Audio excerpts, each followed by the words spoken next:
Bonjour à tous et bienvenue à vous sur Média TV dans On se dit tout et on démarre par notre sommaire. Alors, pourquoi a-t-on peur de la ménopause? C'est notre sujet développement personnel. Nous poserons la question dans un petit moment à un spécialiste. Nous parlerons ensuite de cette angoisse chez les jeunes mamans de ne pas pouvoir assurer l'allaitement naturel.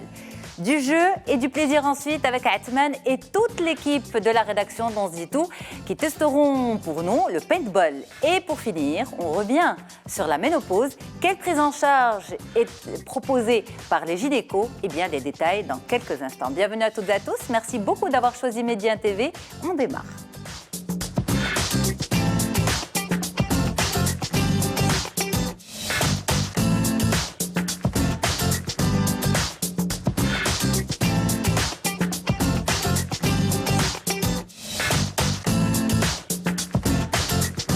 Merci beaucoup d'être avec nous. C'est un plaisir de vous recevoir sur le plateau d'On se dit tout sur Média TV. Beaucoup de sujets pour vous accompagner ce matin. On va parler de développement personnel, de santé, mais aussi de relations maternelles, entre autres. Bref, on voit tout ça en détail dans quelques instants au fur et à mesure avec mes différents invités.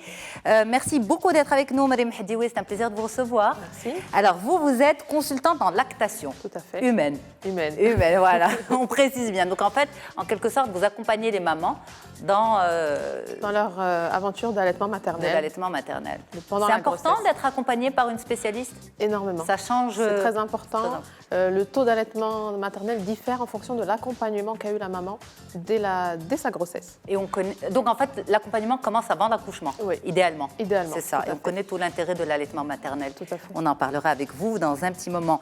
Docteur Mehdi Hissen, merci beaucoup d'être là. Vous êtes gynécologue obstétricien. C'est un plaisir de vous recevoir, docteur. Avec vous, quelle prise en charge pour la ménopause? Qu'est-ce qui est aujourd'hui proposé pour les femmes pour atténuer tout ce qui est symptômes de la ménopause, bouffée de chaleur, irritabilité, etc. On verra ça en détail avec vous. Surtout qu'on a peur de tout ce qui est hormonal. Il y a pas mal de controverses autour. Donc, vrai ou faux, on en parle avec vous. Et puis, cette histoire de ménopause, on en parle aussi avec vous, docteur Khadija Deroui. Vous êtes psychiatre, psychothérapeute. Et avec vous, justement, pourquoi a-t-on peur de la ménopause? Pourquoi la ménopause, on va dire, entre guillemets, presque terrorise les femmes? En arabe, on dit yes, donc on va dire c'est très parlant, c'est l'âge de la tristesse, du désarroi, si on devait le traduire. Mais voilà, pourquoi cette ménopause a-t-elle autant mauvaise réputation? Eh bien, on en parlera avec vous et c'est tout de suite, justement. D'accord.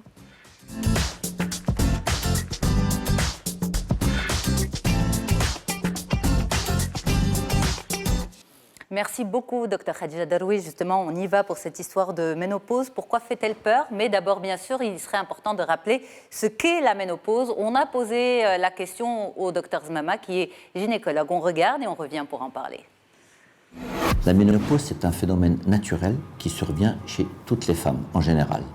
Elle correspond à la fin de la période reproductive de la femme.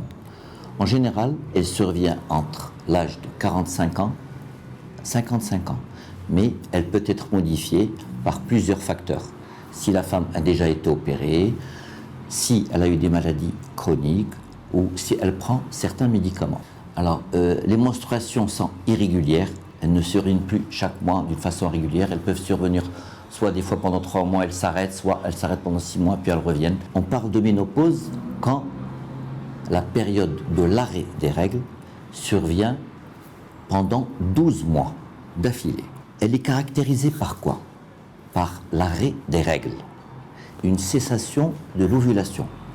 Et il n'y en a plus de sécrétion des hormones naturelles, qui sont les œstrogènes et la progestérone. Toutes les femmes en général ne doivent pas avoir peur de la ménopause. C'est un phénomène naturel qui survient depuis des milliers d'années. Pour certaines femmes, elles doivent être préparées psychologiquement. Et en général, ça passe assez rapidement. Alors justement, un phénomène naturel, mais qui quand même terrorise honnêtement beaucoup de femmes. Ça passe rapidement. Est-ce que c'est vrai ou c'est pas vrai? Je crois que ça dépend des femmes et on vérifiera ça avec vous, docteur Hissen, tout à l'heure. Juste une petite précision, docteur Zmama est médecin généraliste obstétricien et non pas gynécologue obstétricien. Voilà. Alors, docteur Khadija Deroui, vous êtes psychiatre, psychothérapeute. Dites-nous, pourquoi nous, les femmes, nous avons peur de l'arrivée de la ménopause? Alors, Yasmine, je vous remercie tout d'abord pour votre invitation. Avec plaisir. Ce que j'ai apprécié beaucoup dans ce qu'a dit Dr Zmama finalement, c'est qu'il a insisté à 2 reprises sur le fait que la ménopause était un phénomène naturel. Donc c'est un phénomène physiologique, comme est le cas de la puberté, comme est le cas de la grossesse. Donc finalement, on insiste sur le fait que c'est naturel. C'est normal. Maintenant, les femmes qui en ont peur, donc est-ce que réellement elles en ont peur ou ce sont nos préjugés? Il serait intéressant de voir que la perception des femmes, si l'on peut dire, pourrait être divisée en 3 catégories. Donc, les premières, effectivement, peuvent avoir quelques inquiétudes, peuvent y penser de temps en temps, peuvent avoir des petites questions la concernant, à l'âge de 30 ans, 40 ans, même en préménopause, mais sans qu'il y ait de signes alarmants. Et la deuxième catégorie, c'est limite celle qui attend la ménopause avec impatience. C'est celle qui se dit vouloir être soulagée de subir les menstruations, vouloir être libérée des traitements contraceptifs, surtout les contraceptifs hormonaux, et puis certaines femmes qui sont porteuses de certaines pathologies comme les fibromes ou comme l'endométriose par exemple. Donc celle-ci serait également soulagée et le gynécologue, je vois qu'il hoche de la tête, donc c'est rassurant. Effectivement, il existe une 3e catégorie qui est celle-là, disons, a un peu plus d'appréhension par rapport à cette période, voire une grande inquiétude la concernant. C'est ça. Alors, est-ce que c'est une peur ou au fond c'est une forme de honte de la ménopause? Parce que la femme est malheureusement parfois est limitée, liée à ce lien, à cette fonction reproductrice, voilà, enfanter, donner des enfants, etc. Donc, lorsque sa fonction s'arrête, et donc finalement, on va dire que son existence presque est remise en question. Je ne sais pas si je dis n'importe quoi, mais je ne sais pas ce que vous en pensez, docteur. Je vous vois sceptique. C'est vrai que la procréation s'arrête, mais il y a une grande aventure qui vient après. Oui, c'est ce qu'on a envie de faire passer comme message. Maintenant, on est en train d'essayer de comprendre ce qui se passe dans la tête des femmes aussi. Oui, c'est très difficile de subir, de passer d'un stade de procréation à un stade où on va peut-être se sentir inutile. C'est ça. Mais on ne vit pas que pour créer ou procréer. Donc, à la limite, au contraire, c'est l'âge de la maturité, c'est l'âge de l'acquiescence qui doit venir après. Et puis voilà, c'est quand même les 2/3 de la vie qui vont rester. Bien sûr. 2/3 de la vie, donc il faut prendre les choses avec plus de recul. Mais alors justement, docteur Deloui, dire justement que les femmes qui pourraient peut-être avoir ce souci concernant la procréation, ce sont surtout celles qui vont souffrir de ménopause précoce, donc entre 35 ans, 40 ans, ou celles qui auront été ménopausées chirurgicalement. Donc elles ont été une maladie par exemple, et elles ont eu dû à l'âge de 30 ans, effectivement elles n'ont plus d'enfants. Là c'est vrai que cette problématique pourrait se poser. Mais sinon... Est-ce que le développement personnel aussi intervient dans ça? Par exemple, une femme qui est mère, oui, mais qui est aussi beaucoup d'autres choses, qui a plusieurs casquettes, elle se développe, elle crée, elle existe, elle existe à travers différents domaines de vie et pas uniquement à travers la famille, les enfants, etc. Est-ce que ça aussi, ça contribue? Cela contribue d'une manière extrêmement importante. Donc, juste pour revenir justement à ce problème de procréation que vous avez soulevé, c'est que finalement, c'est surtout le courant psychanalytique qui a insisté là-dessus. On parlait énormément du deuil, de la féminité, de la sexualité, etc. Mais c'est un courant et il serait important aussi de voir effectivement qu'une femme, comme vous l'avez souligné, a plusieurs autres casquettes. Maintenant, pour les femmes qui auraient peur, ces femmes-là qui seront inquiètes par rapport à cette période, il existerait plusieurs facteurs, plusieurs raisons qui pourraient expliquer cela. Alors, l'une des premières raisons que je vais soulever, c'est comment justement la ménopause est médiatisée. Ah, et comment on la médiatise? Alors, est-ce qu'on est là en train de faire peur aux gens? Alors justement, la manière dont elle est médiatisée, si vous voyez à la télé, à la radio, ou même si vous tapez ménopause sur Internet, on a quoi? On a en premier lieu bouffée de chaleur, sueur nocturne, troubles sexuels, troubles de sécheresse de la muqueuse. Ne parlons pas du cortège psychiatrique. Alors, j'insiste sur le fait que cette sensibilisation est extrêmement importante, voire même indispensable. Mais ça veut dire que finalement, beaucoup de femmes qui ont ces signes-là savent que ce n'est pas inéluctable et qu'elles peuvent avoir recours à quelqu'un qui va pouvoir les aider. Ça, c'est important. En même temps, est-ce qu'on aide aussi, est-ce qu'on met en exergue aussi les bienfaits ou les côtés positifs de cette période-là, comme est le cas pour la grossesse. Pour la grossesse, on dit effectivement, vous pouvez avoir des désagréments en parallèle, voilà, c'est un événement heureux et ainsi de suite. Et une femme qui vient d'accoucher pourrait être 10 fois plus épanouie malgré tous les désagréments qu'elle a, qu'une femme ménopausée qui finalement a 10 fois moins de désagréments que cette femme-là. Et donc, pour revenir à ce point de médiatisation concernant essentiellement les symptômes psychiatriques, j'aimerais soulever un petit point concernant une idée qui finalement véhicule assez fréquemment, selon lequel une femme ménopausée serait plus à risque ou développerait beaucoup plus de troubles dépressifs ou de troubles anxieux. tout à fait. D'accord. Alors, si on reprend toujours l'analogie avec la grossesse, une dame qui vient d'accoucher aussi, elle peut faire une dépression du postpartum. Exact. D'accord. Maintenant, la question, est-ce que c'est sa grossesse qui a été la cause de sa dépression? Finalement, pour avoir une dépression, il faut avoir plusieurs causes. Peut-être qu'elle a eu des conflits conjugaux, il y a déjà des facteurs génétiques préexistants, il y a peut-être une instabilité dans la dynamique familiale ou autre, mais finalement, c'est plusieurs facteurs qui ont favorisé l'apparition de ces dépressions. De même pour la ménopause. Ça veut dire que finalement, ce n'est pas juste la ménopause, mais il y a beaucoup d'autres facteurs qui joueraient un rôle extrêmement important dans la déclaration de ce trouble dépressif. Surtout que c'est une période quand même où il y a effectivement pas mal de changements. Il y a les enfants qui quittent parfois l'unifamilial, les parents qui sont de plus en plus âgés qu'on doit prendre en charge, et puis la femme ménopausée elle-même qui parfois souffre de troubles de santé, son conjoint aussi. Parce qu'en fait, on fait le lien directement entre chamboulement hormonal et dépression. On met la relation de cause à effet, on va dire, on a l'impression que c'est ça. C'est deux points qui il n'y a aucun lien de causalité. Maintenant, une dame qui va souffrir d'irritabilité, de nervosité peut-être, de troubles du sommeil, ça c'est possible. Maintenant, la question, c'est dans quelle mesure ces troubles-là ou ces désagréments-là ont-ils un impact réel sur la vie de cette femme? Si on voit statistiquement, on retrouve que finalement 70 à 80% des femmes vivent des difficultés assez mineures finalement durant cette période. 20% rapportent carrément ne pas ressentir de malaise et 10% effectivement rapportent souffrir de difficultés assez importantes durant cette période. Mais maintenant, elles vont vivre ces difficultés pendant combien de temps? Pendant combien de temps? Ben voilà, elles les vivent justement globalement, et je pense que le gynécologue nous le confirmera, 2 à 5 ans après la ménopause. C'est long quand même. Très bien, on va y retourner, mais n'oublions pas que les femmes ont l'impression qu'avec la ménopause, elles vont vivre ces désagréments indéfiniment pour les 30 ans qu'il leur reste à vivre, ce qui est rarement, très très rarement le cas. Et donc finalement, quand vous me dites 5 ans c'est long, 2 ans c'est long, si on parle de grossesse par exemple, vous savez, elle a des chamboulements hormonaux durant la période de la grossesse, les 9 mois, en plus du postpartum. Le postpartum, par définition, c'est 18 mois.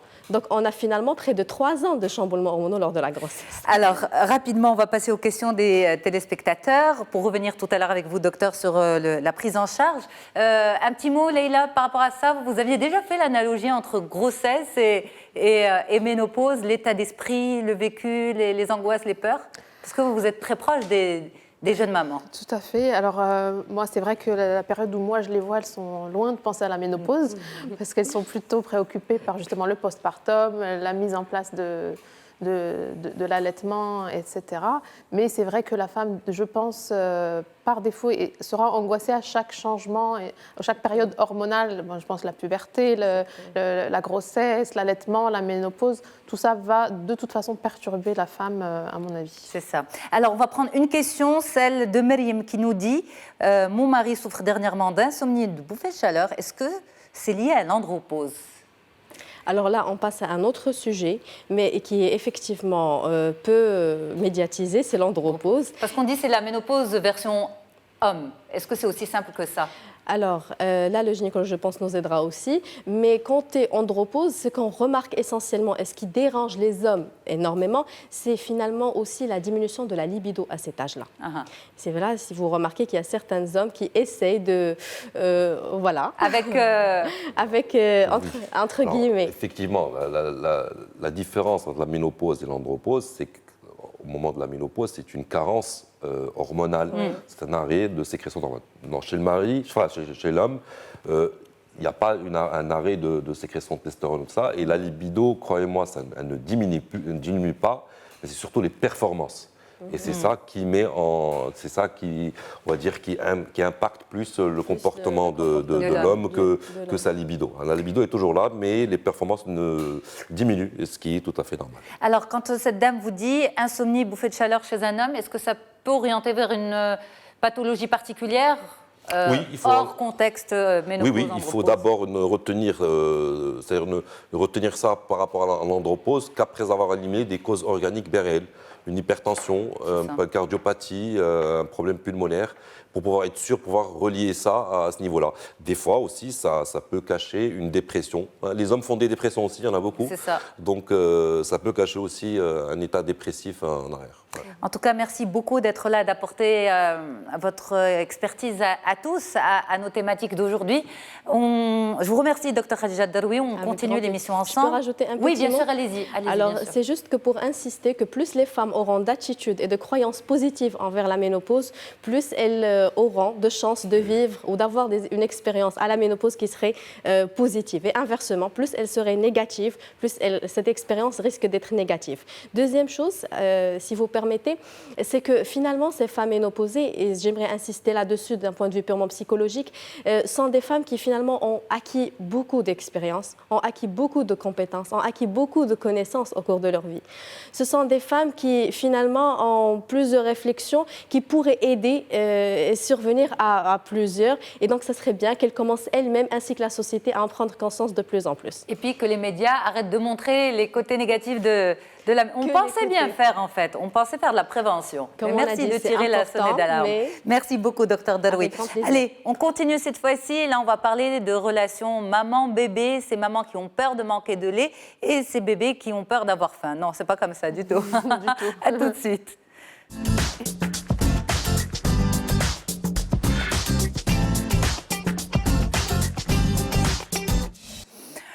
Madame Hedioui, merci beaucoup d'être avec nous. C'est un plaisir de vous recevoir. Ces jeunes mamans qui ont peur de manquer de lait, c'est une crainte et une angoisse que vous rencontrez beaucoup. D'ailleurs, vous êtes consultante en lactation. Certaines mamans nous ont fait confiance, nous ont ouvert leur cœur pour parler de façon vraiment naturelle et spontanée et humaine de ces craintes et de ces angoisses. On les écoute et on revient. Regarde. Je suis maman de 2 fillettes. Pour moi, l'allaitement maternel, c'est un moment qui est très fort, qui lie le bébé à sa maman. Et moi, personnellement, j'ai peur que ça prenne fin. Je suis la maman d'un petit garçon qui s'appelle Ryan. Ça m'est arrivé une nuit où mon fils ne cessait pas de pleurer. Il prenait le sein et le lâchait. J'avais vraiment peur de perdre mon lait parce que je l'allaitais au sein. Maman, avec un bébé de 3 mois, je viens d'accoucher. Quand j'étais enceinte, mon premier souci, c'était je veux allaiter mon bébé. Du coup, j'angoisse. Chaque jour, j'ai cette peur au ventre que ma lactation baisse, que ça s'arrête du jour au lendemain. Parce qu'aussi, le stress dans lequel on vit, il ne nous aide pas. On a automatiquement mis le terme de maman idéale pour la maman qui donne le sein, la maman qui va allaiter au maximum. On va te le répéter à la clinique, on te le répète à la maison, on ne cesse pas de te le dire. Quand bébé pleure, peut-être que tu n'as pas assez de lait. C'est décourageant parce que tout le monde me dit que mon sein ne lui suffit pas. Démystifier le syndrome de la parfaite maman qui doit allaiter au détriment de sa santé ou son mental. Je me rappelle encore d'une anecdote d'une maman qui m'avait dit un jour, est-ce qu'une vache, elle se pose la question de dire, est-ce que j'ai assez de lait pour nourrir mon bébé? En fin de compte, non. Quand bébé a faim, il vient directement au sein. Ne pas aller contre nature, en fait. Faire les choses comme elles le sont, au feeling, et profiter du moment avec son bébé.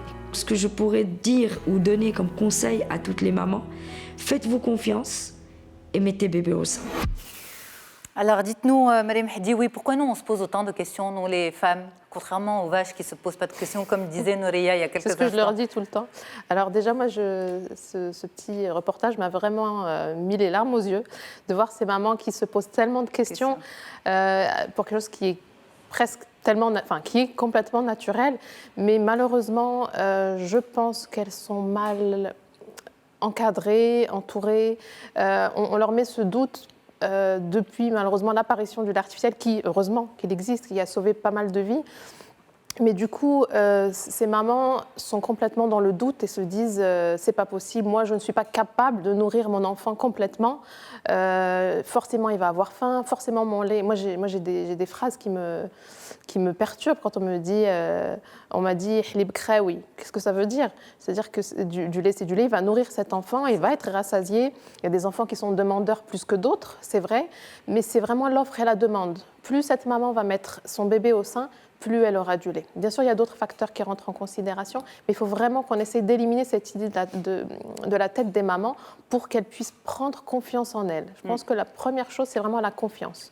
Oui, mais est-ce qu'il y a un profil particulier de ces mamans qui se posent autant de questions? Finalement, c'est devenu tendance parce que, alors que comme vous l'avez dit, on va dire, c'est ce qu'il y a de plus naturel et humain. Alors, il n'y a pas de profil, ça touche vraiment tout le monde, toutes les catégories socio-professionnelles, j'ai envie de dire.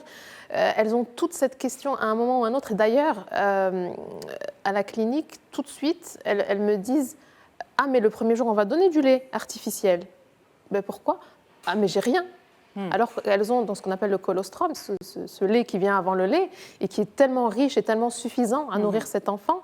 Il faut savoir qu'à la naissance, le bébé, son estomac est la taille d'une petite cerise, donc vraiment pas grand-chose pour le nourrir. Mais elles ont vraiment cette idée dans la tête qui se dit « moi, j'aurais pas assez de lait ». Et puis l'entourage qui lui dit « non, moi, tu sais, j'ai pas allaité mes enfants, tu pourras pas allaiter, ta mère n'a pas allaité, ton frère n'a pas pu être allaité, etc. » Donc elles ont cette angoisse en permanence et bien sûr la crainte de laisser un enfant affamé. C'est ça. Pour une maman, c'est juste horrible de se dire « je suis en train de m'acharner à vouloir l'allaiter alors qu'il a faim », alors que non. Si elle ne se pose pas la question, moi c'est ce que je dis aux femmes quand elles accouchent, ne vous posez pas la question. Mettez vos bébés au sein et imaginez-vous, il y a des femmes aujourd'hui qui vivent à la montagne, dans la campagne, etc. Il n'y a rien, il y a la maman et la vache. Donc il y a un des deux qui doit allaiter, forcément c'est la maman. Elle ne se pose absolument pas la question. C'est ça. On a malheureusement ou heureusement nous une option, un plan B qui nous embête. Et moi je dis aux mamans, quand vous rentrez à la maison, n'achetez pas de lait. Parce que si la boîte, elle est là, vous allez l'utiliser. Mais en même temps, on sent aussi un peu l'angoisse de ces mamans. L'une des mamans parlait de l'importance de démystifier cette image de la maman parfaite, la maman qui assure, c'est celle qui allaite. Et elle disait, il faut quand même préserver les mamans qui n'en sont pas capables, d'une manière ou d'une autre. Tout à fait, moi je suis tout à fait d'accord avec cette maman. Le souci, c'est que toutes les mamans sont capables. C'est ça qu'il faut qu'on remette en place.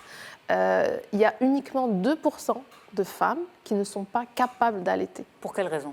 Alors, une femme, bien sûr, avec des pathologies lourdes et sévères, une femme atteinte du sida, par exemple. Les mamans qui auront des complications pour démarrer l'allaitement, c'est par exemple une femme qui ferait une grosse hémorragie à la naissance. Je pense que Dr Hissène pourra confirmer. Forcément, ça va nous mettre des bâtons dans les roues, mais ce n'est pas impossible. Ça demande encore une fois un accompagnement, une mise au sein précoce. À la clinique où je travaille depuis 2 ans maintenant, on a mis en place le pot à pot et la mise au sein au bloc opératoire, chose qui était complètement impossible au départ, parce qu'on se dit non, c'est pas possible, etc. On essaye en tout cas quand le bébé là, va bien, quand la maman va bien, de mettre ce bébé au sein au bloc opératoire et il tète.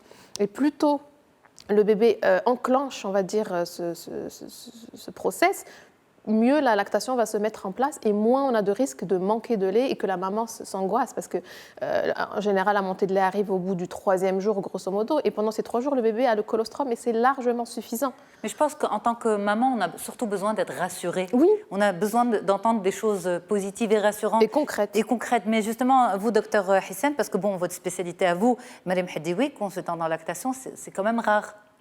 Et souvent, on a tendance à s'adresser aux gynécologues qui nous suivent pendant la grossesse. Depuis que Myriam est là... on ne vous pose plus la question. Non, mais c'est vrai, on travaille ensemble, donc, et j'adore travailler avec elle. Donc oui. On a des notions, on arrive à accompagner nos femmes et tout ça. Mais vous savez, le Maroc, c'est très très large. Ça dépasse Casa, ça dépasse la clinique. Il faut se documenter, il y a tout, effectivement, Mariam a raison, toutes les femmes sont capables d'allaiter. Mais est-ce qu'on vous pose la question à vous, le gynécologue? Parce que, on va dire, pendant très longtemps, on va dire le spécialiste qui suit la femme, la future maman, c'est le gynécologue. Et à un moment ou à un autre, eh ben on se dit, c'est à lui que je dois poser la question. Oui, ça se fait au 3e trimestre en général ça, de la exact. grossesse, effectivement. Et oui. Qu'est-ce qu'on vous dit? J'ai peur? Est-ce que j'en serais capable? Alors, première question, est-ce que j'aurai du lait? Pardon. Ouais. Oui, oui, pourquoi vous n'aurez pas du lait? Normalement, vous êtes une personne normale, vous devrez avoir la chute des hormones et donc la montée de lait. Et donc, les 3 premiers jours, effectivement, du colostrum, et c'est largement suffisant. Et en dehors du colostrum, c'est-à-dire qui est sur le plan nutritif, il y a surtout cette relation de transfert entre la maman et le petit qui se fait au début. Elle apprend à le connaître, il apprend à la connaître aussi. Et donc c'est là où l'allaitement c'est les 3 premiers jours. Il ne faut pas rater les 3 premiers jours. Après, ça devient difficile. Et il faut les mettre, en confiance et ça vient tout seul. Mais est-ce que c'est grave? Parce que par exemple, quand vous dites il ne faut pas rater, ça nous met de la pression. Non, Justement, quand ça je met dis de la il ne faut pression. pas rater, il serait préférable de ne pas pas rater. Ok, ça va pas. De ne pas manquer. Le bébé grandira, le bébé ne mourra pas de faim, ouais, la maman non plus ne fera pas, il n'y a rien arriver. Mais effectivement, il faut promouvoir l'allaitement maternel. Les vertus du lait maternel sont supérieures à celles du lait artificiel, surtout les 6 premiers mois. Donc, il faut mettre ça en place. Et si ça ne vient pas parce qu'il y a certaines circonstances et certaines pathologies qui se mettent en place, ce n'est pas grave, ça ne changera pas grand-chose. Un petit mot, Oui, Malim? et je rebondis sur les 3 jours, les fameux 3 jours à la clinique, dans le cas d'une césarienne, bien sûr.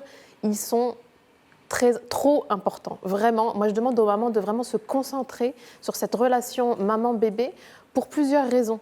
Au-delà de l'allaitement maternel, ce qui se passe, c'est que quand cette maman confie son bébé à la nurserie pendant 3 jours, 72 heures, on lui amène, il est lavé, habillé, alimenté, c'est le bébé parfait. Quand elle rentre à la maison, elle se rend compte qu'en fait, ce bébé parfait, il est resté à la clinique. C'est ça. Et c'est un bébé qui pleure beaucoup, qui a besoin d'être lavé, qui a besoin d'être changé, qui a besoin d'être allaité. Et moi, je pense personnellement que ça a un rôle très important dans le baby blues, puisque Elle ne le connaît pas, en fait. elle ne le connaît pas et elle se dit, mais en fait, moi, je suis nulle, je ne suis pas capable de m'occuper de cet enfant qui était très bien pris en charge à la clinique. C'est ça. Alors que, au-delà de l'allaitement, il faut vraiment qu'ils cohabitent ensemble. Cette séparation mère-enfant n'est vraiment pas physiologique. Il faut vraiment que le bébé reste avec sa maman pour qu'il soit allaité, mais aussi pour qu'ils apprennent à se connaître. Alors, on va aller sur les questions des parents, mais on va d'abord marquer une courte pause et on revient. Merci beaucoup pour votre confiance. Merci d'être avec nous sur Médien TV dans 11 dit tout et on continue à parler de ménopause, d'allaitement et on va même sortir en extérieur pour une belle activité. On va bouger, on va transpirer avec un match de paintball. Ça, c'est dans quelques instants. Mais on envoie l'équipe, nous on reste tranquillement, on les regarde. On envoie l'équipe s'amuser, jouer et après nous ferons leur retour. Bon, Marim Hadioui, vous êtes consultante en lactation et avec vous cette question, j'ai peur de manquer de lait, cette angoisse de beaucoup de jeunes mamans actuellement. Et là, on arrive sur les questions des téléspectateurs. On a Zineb qui vous dit, y a-t-il des aliments qui peuvent me faire perdre mon lait? Oui. Ah oui? Oui. D'accord. Un seul aliment. C'est d'ailleurs une plante, la sauge, Selmia. Ok. C'est un couplet. On la donne aux femmes qui veulent sevrer leur bébé. D'accord. Voilà. Donc attention à toutes les mamans qui boivent du thé. Quand ce thé contient de la sauge... C'est pas instantané quand même. C'est très rapide. Ah, quand même. C'est très rapide, c'est-à-dire tout de suite, si elle le boit par exemple le matin, en fin de journée, le lendemain, elle va vraiment voir la différence. Donc attention à la sauge, c'est complètement interdit pendant l'allaitement.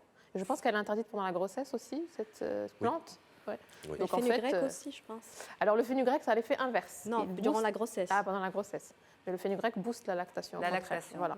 Donc Selmia, la sauge, est vraiment le seul et unique aliment qui est complètement interdit. Tout le reste, avec modération. C'est fou, mais la nature est tellement bien faite. Si cette plante existe, c'est qu'un jour... Moi d'ailleurs, quand les femmes veulent sevrer, je leur dis tisane de sauge. Tisane de sauge, c'est incroyable. Alors, Rita vous demande, ma sœur n'a pas pu allaiter son bébé car elle n'avait pas de lait. J'ai peur que ce soit héréditaire. Que faire? Juste avant de répondre, en fait, certaines mamans disent, je n'ai pas eu de lait. Mais vous, les spécialistes, vous dites, on ne peut pas ne pas avoir de lait. Alors, ça veut dire quoi? Qu'est-ce qui s'est passé? Alors, qu'est-ce qui se passe? Alors, on revient encore à ces fameux 3 jours de la clinique.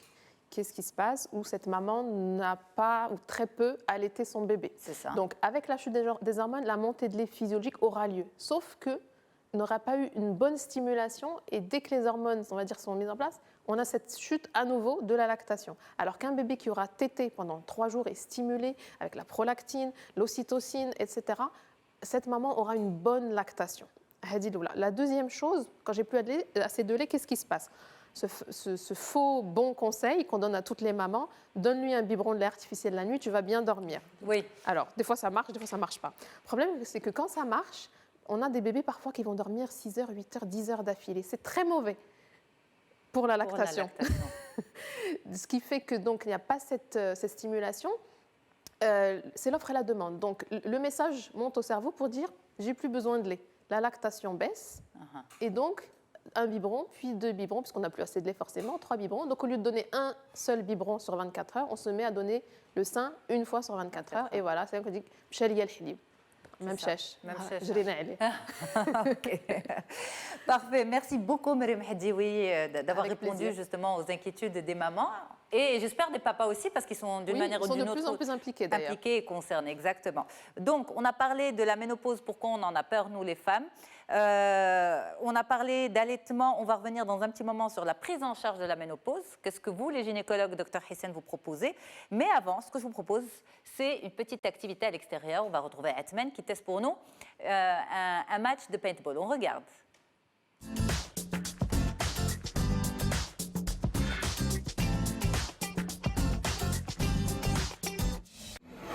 Quoi, le paintball? Yasmine, c'est pas du tout ce qui était prévu. Nous avions décidé de tester pour nos téléspectateurs aujourd'hui, passer toute la journée à se relaxer sur une balançoire. Mais tu sais quoi? C'est une excellente idée. Chers téléspectateurs, souvenez-vous, nous avions fait un match de football dans lequel l'équipe de la rédaction d'On se dit tout avait fait match nul. Aujourd'hui, c'est l'heure de la revanche. J'appelle donc toute l'équipe à se joindre à moi pour un match de paintball. Salut Karim. Salut Atman. Alors, tu es revenu encore pour perdre? Alors, je t'arrête tout de suite. On n'a pas perdu, on a fait un mauvais match nul. D'accord? Et du coup, aujourd'hui, on va reprendre la revanche, mais sur une nouvelle activité qui est le paintball. Et tu vas nous expliquer un petit peu les règles. Donc, c'est un jeu très polyvalent. On est sur des équipes de 5 contre 5, ça peut aller jusqu'à 7 contre 7. Le but, c'est de tirer le plus de fois sur une personne et de se faire toucher le moins de fois, bien évidemment. Donc, on a plusieurs règles. On peut jouer des jeux d'élimination. Dès qu'une personne se fait toucher, elle sort du terrain. Ou plutôt un jeu de drapeau. La première équipe qui attrape le drapeau gagne la partie. Donc niveau équipement, on est sur une combinaison qui est renforcée avec de la mousse qui permet d'amortir les chocs des petites billes en plastique. Et on est sur une tenue complètement de militaire. On a un fusil qui est évidemment pas dangereux et un casque pour protéger les yeux et le haut du visage. C'est génial, donc c'est une activité qui est quand même très complète, accessible à tous, pour les petits, pour les grands, en entreprise, en famille ou entre amis. Exactement. Et ça demande stratégie, endurance, sport, donc c'est vraiment complet. C'est ça. Alors Hatchman, ce que je te propose, c'est un match, l'équipe de 11 dit tout contre l'équipe du club. Et l'équipe qui aura le moins de tâches sur ses combinaisons gagnera la partie. Ok, et bien que le meilleur gagne. Que le meilleur gagne.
Chers téléspectateurs, je vous l'avais dit, il s'agit d'une activité stratégique qui demande beaucoup d'énergie, mais surtout qui est ludique.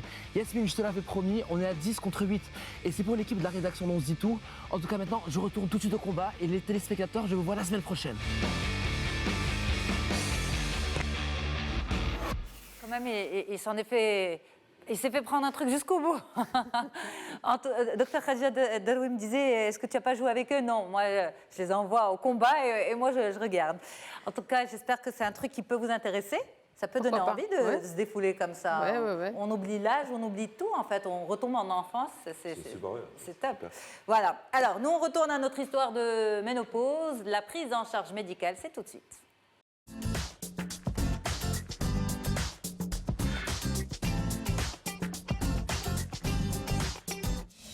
Et voilà, donc on reprend avec vous, docteur Mehdi Hissane, gynécologue obstétricien. Quelle prise en charge pour la ménopause, pour tous les désagréments de la ménopause? Malheureusement, pardon, docteur Deroui, on en parle. Avant d'en parler avec vous, ils existent, exactement. Oui. Alors, il y a beaucoup de femmes qui sont intéressées par tout ce qui est phyto-hormonal. Et il y a notamment une docteure en pharmacie en phytothérapie, docteur Nadia Ayouch, que l'équipe est allée rencontrer justement pour avoir son avis là-dessus. On regarde et on revient. Alors, à la ménopause, la femme souffre de plusieurs maux. Elle a des bouffées de chaleur, elle a de l'insomnie, elle a de l'irritabilité, elle prend un peu de poids, elle dort mal, elle a des sueurs nocturnes. Et tout ça, on peut les corriger aujourd'hui avec des plantes médicinales. Les femmes qui viennent me voir, qui auront la ménopause, parlent de bouffées de chaleur. C'est ce qui les dérange le plus. Ces bouffées de chaleur, on a des plantes médicinales qui contiennent ce qu'on appelle des phytohormones. Ce sont des substances naturelles sécrétées par la plante qui vont jouer le même rôle que les hormones que l'on a. Ces phytohormones, on les appelle les œstrogènes-like et les progestérone-like. Par exemple, de lacté à grappe noire, sa principale action, c'est de diminuer les bouffées de chaleur. Et la sauge aussi contient des phytoœstrogènes, les graines de lin contiennent des phytoœstrogènes, le soja contient des isoflavones de soja qui sont aussi comme des œstrogènes et qui vont agir comme des œstrogènes. Il faut savoir que les phytohormones sont comme des médicaments. Ils ont des indications et des contre-indications. On ne les donne pas pour des femmes qui ont des antécédents familiaux de cancer ou qui ont eu un cancer, des femmes qui ont des troubles cardiovasculaires.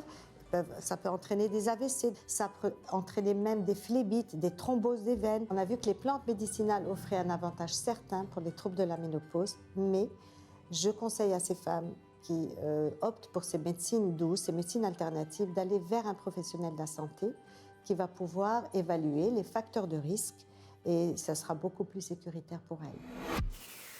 Alors justement, docteur Hissane, est-ce qu'on vient souvent vous demander ça, ces alternatives naturelles? Est-ce que les femmes sont en demande de ces plantes naturelles?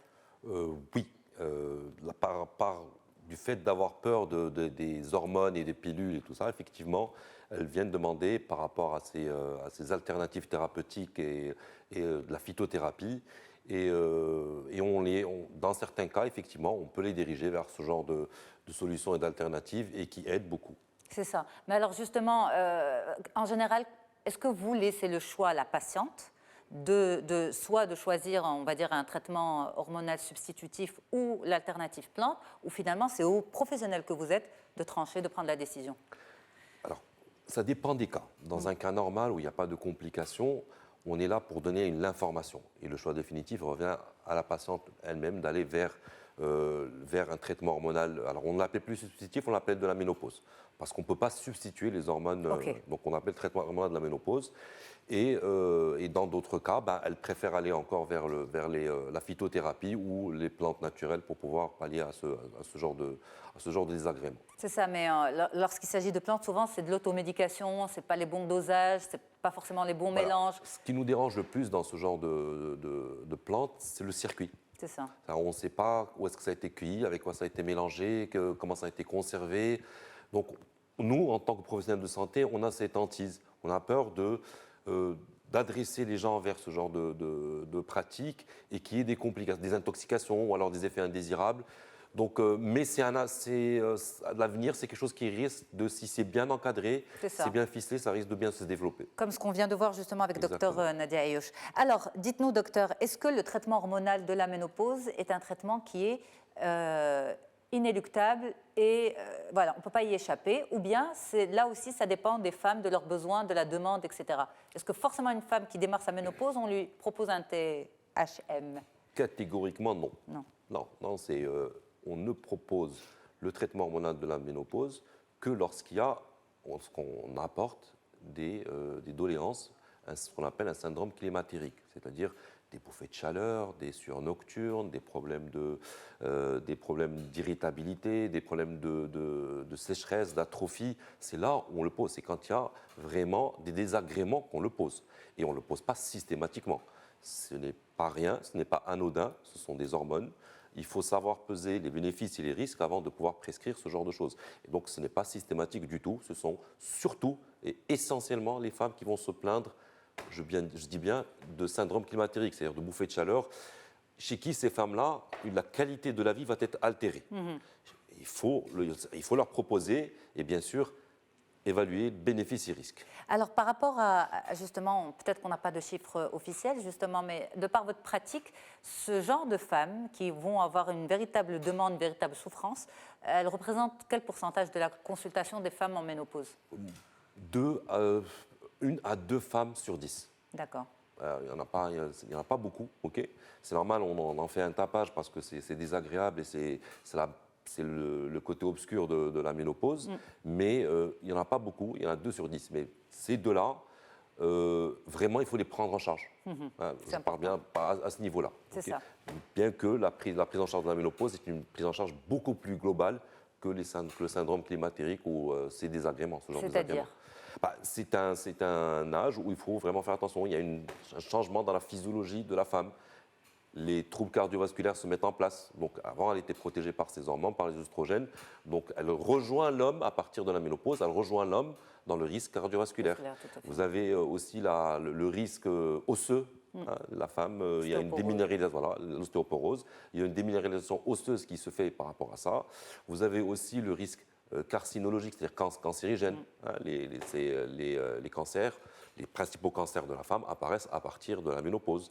Et donc, il faut mettre à jour les dépistages qui ont été faits et peut-être rajouter d'autres dépistages pour pouvoir faire attention. Et donc, c'est une prise en charge vraiment globale. Alors justement, par exemple, si on prend le cas des cancers, si certains cancers augmentent avec la ménopause, est-ce qu'ils sont intimement liés à la chute des hormones? Non. Non, pas forcément. Non, pas forcément. Alors, on va surtout parler du cancer du sein, mais ce n'est pas c'est surtout l'histoire naturelle du cancer, avec effectivement cette composante hormonale qui va protéger, qui fait que cette médiane-là arrive autour de la ménopause, si ce n'est à la ménopause, pour avoir l'apparition de ces cancers-là. Pourquoi je vous pose la question, docteur? Parce que si c'est une question d'hormones principalement, c'est que finalement, on peut faire de la prévention en prenant un traitement hormonal de la ménopause. Ça devient préventif. Ça peut être compris comme ça? Non. Alors, les hormones sont un facteur de risque du cancer du sein. C'est ça. Voilà, donc on va pas le mettre. On va pas le mettre. Il y a eu une tempête dans les années, une tempête médiatique au début des années 2000, où on disait les femmes à qui on donne un traitement hormonal de la ménopause vont faire un cancer du sein. Non, c'est pas vrai. Le traitement hormonal de la ménopause est un facteur de risque comme un autre. Il faut voir est-ce qu'on ne va pas y rajouter d'autres facteurs de risque pour ne pas amplifier la chose. C'est ça. Mais des fois, on est obligé d'instaurer le traitement hormonal de la ménopause et ça ne donne pas le cancer. Il y a un sur-risque, mais qui n'est pas significatif. On va dire que, par exemple, pour le cancer du sein, le facteur génétique le risque du facteur génétique est beaucoup plus élevé qu'un traitement hormonal de ménopause. Un petit mot par rapport à ça, docteur Daroui? Alors, j'ai apprécié le fait que docteur Hissane, il a dit voilà, c'est vrai qu'on discute du côté obscur de la ménopause. Ça veut dire que finalement, tout cela, on l'a dit, ça existe et il est extrêmement important de sensibiliser effectivement les femmes par rapport à cela, mais il existe d'autres côtés beaucoup plus ensoleillés de la ménopause, effectivement. Ça ne veut pas forcément dire que ça va mal se passer. Exactement. Voilà. Et j'insisterai sur un petit point, c'est que finalement, arriver à la ménopause, et elles voient tout cela, le cancer, la fragilisation de l'os, elles se disent, voilà, je suis vieille. Et donc finalement, ce n'est pas la vieillesse. Elles ont quoi, 45 ans, 50 ans, il leur reste au minimum 30 ans ou plus à vivre.